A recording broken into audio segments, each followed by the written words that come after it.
Hello everyone. In this video, we are going to discuss about the one of the most important topic for NASET, which is temperature. In temperature, we are going to discuss about the types of the fever. Hmm. We are going to discuss about the various types of the fevers. First is intermittent fever. Intermittent fever means it is a temperature spikes and return to the normal once in 24 hours. यानी क्या होगा, temperature एकदम spike होगी यानी high temperature रहेगी, लेकिन once in 24 hours normal temperature पे आ जाएगी. इसको हमको क्या कहेंगे, इसको हम intermediate fever. Intermediate fever means the temperature going to spike then return to the normal once in 24 hours. इसको हम क्या कहेंगे, इंटरमीडिएट फीवर कहेंगे. इसका एग्जांपल है malaria and septicaemia. Malaria septicaemia क्या होगा, हमारा जो टेम्परेचर स्पाइक होगा उसके बाद क्या वंस यानी एक बार 24 घंटे में एक बार क्या होगा तो टेम्परेचर नॉर्मल डिग्री पे आ जाएगी. उसको हम क्या कहेंगे, intermediate fever. Then is remittent fever. Remittent fever means temperature increase temperature fluctuates greater than 1 degree Celsius in 24 hours but never return to the normal. यहाँ पे क्या होगा, एकदम टेम्परेचर स्पाइक होगा, स्पाइक होने के बाद क्या उसके अंदर फ्लक्चुएशन होगा. फ्लक्चुएशन कैसा भाई, कितना फ्लक्चुएशन होगी, ग्रेटर देन 1 डिग्री सेल्सियस यानी 100 डिग्री सेल्सियस होगा तो क्या होगा कुछ टाइम के लिए 101 102, जैसा क्या भाई greater than 1 degree Celsius fluctuation होगा in 100 से 101 102 like that. The temperature is going to rise above the 1 degree Celsius. Then never return to the normal. यहाँ पे never return normal पे आएगी नहीं. The temperature is not going to return to the normal. But in intermittent fever what happens means the temperature spike then return to the normal once in 24 hours. It is intermittent fever. But in remittent fever the body temperature is going to spike then having the greater than 1 degree Celsius fluctuation then never return to the normal. It is known as remittent fever. This example है endocarditis. In endocarditis the body temperature is going to rise then fluctuates greater than 1 degree Celsius and never return to the normal. You can call it as an remittent fever. Next हो गया third, continuous fever. Continuous fever means temperature remains elevated with the fluctuation of less than 1 degree Celsius. इसमें क्या होगा, temperature spike होगा, spike होने के बाद less than 1 degree क्या भी यहाँ पे फ्लक्चुएशन होगा, लेकिन इंटरमीडिएट में क्या ग्रेटर देन 1 डिग्री, वही कंटिन्यूस में less than 1 degree. Less than 1 degree Celsius for example 100 degree है तो क्या होगा 98.98 लाइक दैट. टेम्परेचर क्या भी लेस देन 1 डिग्री सेल्सियस अगर कम फ्लक्चुएशन हो रहा है उसको हम क्या कहेंगे, कंटिन्यूस फीवर. अगर फीवर है remittent fever means temperature greater than 1 degree fluctuation हो रहा है और नॉर्मल पे रिटर्न नहीं हो रहा है, उसको रेमिटेंट कहेंगे. अगर वही कंटिन्यूस फेयर में क्या होगा, टेम्परेचर एकदम स्पाइक होगा, स्पाइक होने के बाद लेस देन 1 डिग्री फ्लक्चुएशन होगा और never return to the normal. You can call it as an continuous fever. Example है इसका टाइफाइड फीवर. टाइफाइड फीवर में क्या कंटिन्यूस फीवर रहती है. Next is relapsing fever. Relapsing fever means fever disappear for few days and then returns. अब क्या होगा, temperature क्या एकदम क्या बॉडी टेम्परेचर इंक्रीज होगी, उसके बाद क्या भाई एकदम डिसअपियर हो जाएगी.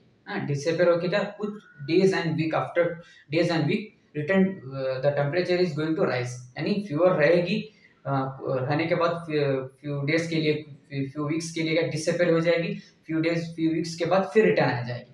यानी temperature going to disappear for few days and weeks then return after few days के बाद फिर आ जाएगी. इसको हम क्या कहेंगे, रिलैप्सिंग. रिलैप्सिंग यानी पहले फीवर कुछ दिन के लिए फीवर नहीं रहेगी, कुछ वीक्स के लिए नहीं रहेगी, उसके बाद क्या एकदम टेम्परेचर बढ़ेगा, फीवर आएगी. इसको हम क्या कहेंगे, रिलैप्सिंग फीवर. ये साइकिल कंटिन्यूस चलता रहेगा. इसका एग्जांपल है बोरेलिया इन्फेक्शन. बोरेलिया इन्फेक्शन में क्या होगा, टेम्परेचर एक बार क्या डिसअपियर हो जाएगी, फिर टेम्परेचर आएगी, फिर डिसअपियर हो जाएगी, फिर टेम्परेचर आएगी. इसको हम क्या कहेंगे, relapsing fever. Next is decline fever. Decline fever में दो आती है, एक है क्राइसिस, एक है lysis.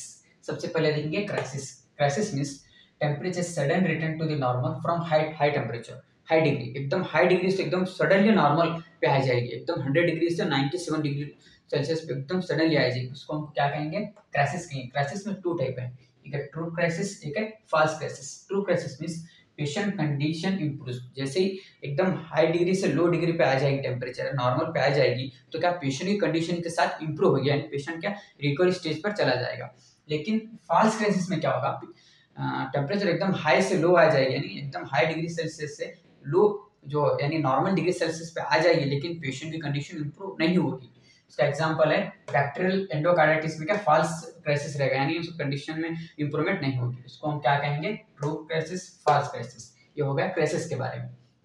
Next lysis. Lysis means temperature increase in zigzag manner before reaching to the normal. अगर नॉर्मल टेम्परेचर आने से पहले zigzag मैनर में, यानी 100 डिग्री से 98, 98 से फिर 100, फिर 100 से 98, ऐसे zigzag मैनर में क्या टेम्परेचर होते हुए क्या नॉर्मल डिग्री पे आ जाएगी। It means that the temperature is going to come to normal in zigzag manner, we can call it as an lysis. ये हो गया क्राइसिस और लाइसिस के बारे में। हाँ, ये होगा डिक्लाइन टेम्परेचर बारे में।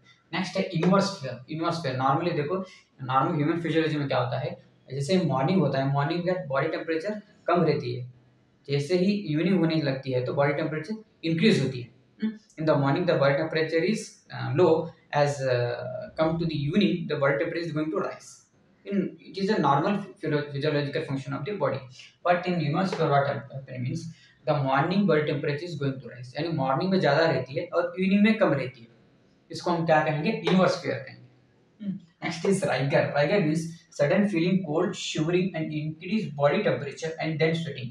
इसमें राइगर में क्या होगा, पेशेंट को सबसे पहले स्वेटिंग या शिवरिंग होगा, यानी बॉडी एकदम कोल्ड हो जाएगी। उसके बाद क्या, उसके साथ साथ उसके बाद नेक्स्ट स्टेज में क्या एकदम बॉडी टेम्परेचर इंक्रीज होगी, यानी फीवर आएगा। उसके बाद एकदम सेटिंग होके क्या भी फीवर चले जाएगी, इसको हम क्या कहेंगे राइगर। राइगर यानी it had three stages. First is cold stage. Cold stage में पेशेंट को शिवरिंग होगा। उसके बाद नेक्स्ट स्टेज आते हैं हॉट स्टेज। हॉट स्टेज में क्या पेशेंट को क्या बॉडी टेम्परेचर इंक्रीज होगा, फीवर आएगी। नेक्स्ट होगा स्वेटिंग स्टेज। स्वेटिंग स्टेज में क्या एकदम स्वेटिंग आएगी, इसको क्या कहेंगे हम राइगर। एग्जांपल है मलेरिया, सेप्टिसिमिया, पाइलोनेफ्राइटिस। इस तीनों कंडीशन में क्या होगा राइगर होगा। Next is hectic fever. Hectic fever means wide fluctuation with chills, shivering, very high spikes. इसमें क्या होगा, पेशेंट का क्या भाई फीवर है, फीवर फ्लक्चुएट करेगी, यानी हाई से लो एकदम ज़्यादा फ्लक्चुएशन करेगी। उसके साथ साथ पेशेंट को फीवर के फ्लक्चुएशन के साथ साथ चिल्स एंड शिवरिंग होगा, इसको हम क्या कहेंगे हेक्टिक फीवर। हेक्टिक फीवर भी कहेंगे, सेप्टिक फीवर भी कहेंगे और नया स्विमिंग फीवर भी कहेंगे। उसका एग्जांपल है सेप्सिस। सेप्सिस में पेशेंट को क्या होगा हेक्टिक फीवर होगा। हेक्टिक फीवर मीन्स फ्लक्चुएशन बहुत ज़्यादा होगा, यानी एकदम लो से हाई डिग्री सेल्सियस, हाई से लो ऐसा फ्लक्चुएशन होगा। उसके साथ साथ chills and fever, chills and shivering रहेगा, उसको हम क्या कहेंगे hectic fever. Next other types of the fever like low grade fever. Low grade fever means when the body temperature reach to the 37.1 to 38.2 Celsius अगर body temperature है एक patient का, उसको हम क्या कहेंगे लो ग्रेड फीवर कहेंगे। उसका एग्जांपल किसमें रहता है, ट्यूबरकुलोसिस पेशेंट में क्या भाई लो ग्रेड फीवर रहेगा। वो लास्ट कितने दिन तक लास्ट कर सकते हैं, 2 दिन या 24 आवर्स, मोर देन 24 आवर्स के लिए अगर पेशेंट का बॉडी टेम्परेचर 37.1 टू 38.2 है बॉडी टेम्परेचर सेल्सियस, तो उसको हम क्या कहेंगे लो ग्रेड फीवर कहेंगे। Next is high grade fever. High grade fever means if the body temperature is above the 38.2 degree celsius. अगर पेशेंट का बॉडी टेम्परेचर क्या भाई 38.2 उसका जो सेल्सियस उससे ज्यादा अगर बॉडी टेम्परेचर है 2 दिन के मोर देन 24 आवर्स के लिए, उसको हम क्या कहेंगे हाई ग्रेड फीवर कहेंगे। उसका एग्जांपल क्या है इन्फ्लुएंजा। इन्फ्लुएंजा में क्या भाई हाई ग्रेड फीवर रहेगा पेशेंट। Next is hyperpyrexia. यहाँ पे देखो hyper means increase and increase, pyrexia means क्या फीवर, यदि एकदम हाई टेम्परेचर रहेगा। इसमें क्या the body temperature is above 40 degree Celsius, यानी बॉडी टेम्परेचर कितने रहेगी 40 डिग्री सेल्सियस से ज्यादा होगा, तो उसको हम क्या कहेंगे हाइपरपैरेक्सिया कहेंगे। एग्जांपल है हीट स्ट्रोक। हीट स्ट्रोक में क्या होगा, जो पेशेंट का जो बॉडी टेम्परेचर है वो क्या हो हीट की वजह से, जो पेशेंट को हीट की वजह से स्ट्रोक होगा तो उसका जो हीट कितना होगा पेशेंट के लिए, कितना बॉडी टेम्परेचर रहेगा, तो कितना रहेगा 40 डिग्री सेल्सियस से ज्यादा अगर बॉडी टेम्परेचर है तो पेशेंट को क्या होगा हीट स्ट्रोक होगा। उसका example heat stroke is all about the types of the fever. Let's summarize all fevers. First, intermittent fever. Intermittent fever means the body temperature is spiked and temperature elevated and return to the normal once in 24 hours. 24 hours में एक बार क्या normal पे आ जाएगा। Next is remittent fever. Any temperature increase and fluctuates greater than 1 degree Celsius and never return to the normal. Normal पे कभी भी नहीं आएगा, उसको हम क्या कहेंगे remittent fever. Next is continuous fever. Continuous fever means the temperature is remain elevated. क्या हमेशा एलिवेट रहेगा लेकिन फ्लक्चुएशन कितना रहेगा लेस देन 1 डिग्री सेल्सियस रहेगा, उसको हम क्या कहेंगे कंटिन्यूअस फीवर कहेंगे। उसके बाद हम रिलैप्सिंग फीवर क्या आएंगे। द रिलैप्सिंग फीवर मतलब सबसे पहला फीवर रहेगी डिसअपियर हो जाएगी कुछ दिन से, few days to month, then reappear, फिर से आ जाएगी, इसको हम क्या कहेंगे, relapsing fever. Next is decline में, दो क्राइसिस में सडनली हाई डिग्री से लो डिग्री पे आ जाएगी टेम्परेचर, हाई डिग्री से क्या भी नॉर्मल डिग्री पे आ जाएगी, इसको हम क्या कहेंगे, crisis. Lysis means the temperature return to the normal in this zigzag manner, can call it as an lysis. Next inverse fever means the increase body temperature early in the morning, morning में ज्यादा रहेगी, evening में body temperature कम रहेगा, उसको हम क्या कहेंगे, inverse fever कहेंगे। अगर राइगर मींस, राइगर में 3 स्टेज आते हैं। सडनली पेशेंट को सबसे पहले शिवरिंग होगा यानी कोल्ड स्टेज, उसके बाद हॉट स्टेज यानी हॉट से में क्या होगा, बॉडी टेम्परेचर इंक्रीज होगी, उसके बाद स्वेटिंग आएगा, उसको हम कहेंगे राइगर। उसके बाद हेक्टिक फीवर, हेक्टिक फीवर में क्या वाइट बहुत ज्यादा फ्लक्चुएशन होगा, यानी हाई डिग्री से लो डिग्री, लो से हाई, ये क्या ज्यादा बहुत ज्यादा फ्लक्चुएशन होगा, उसके साथ साथ फीवर के साथ साथ फ्लक्चुएशन के साथ साथ उसको शिवरिंग एंड चिल्स होगा, उसको हम क्या कहेंगे, हेक्टिक फीवर। बाद में लो ग्रेड फीवर मींस, तो अगर लो ग्रेड फीवर मींस अगर बॉडी टेम्परेचर 37.1 टू 38.2 अगर डिग्री सेल्सियस, अगर पेशेंट की टेम्परेचर है मोर देन 24 आवर्स, उसको हम क्या कहेंगे, लो ग्रेड फीवर कहेंगे। अगर body temperature above 38.2 degree celsius अगर पेशेंट की टेम्परेचर है मोर देन 24 आवर्स, उसको हम क्या कहेंगे, हाई ग्रेड फीवर। अगर पेशेंट की temperature more than 40 degree celsius है, उसको हम क्या कहेंगे, hyper pyrexia. It is all about the types of the fever. If you want to study the each topic in deep in like this manner, अगर आपको हर topic ऐसा पढ़ना है या डीप में पढ़ना है, तो मेरे चैनल्स को सब्सक्राइब करो। Thank you.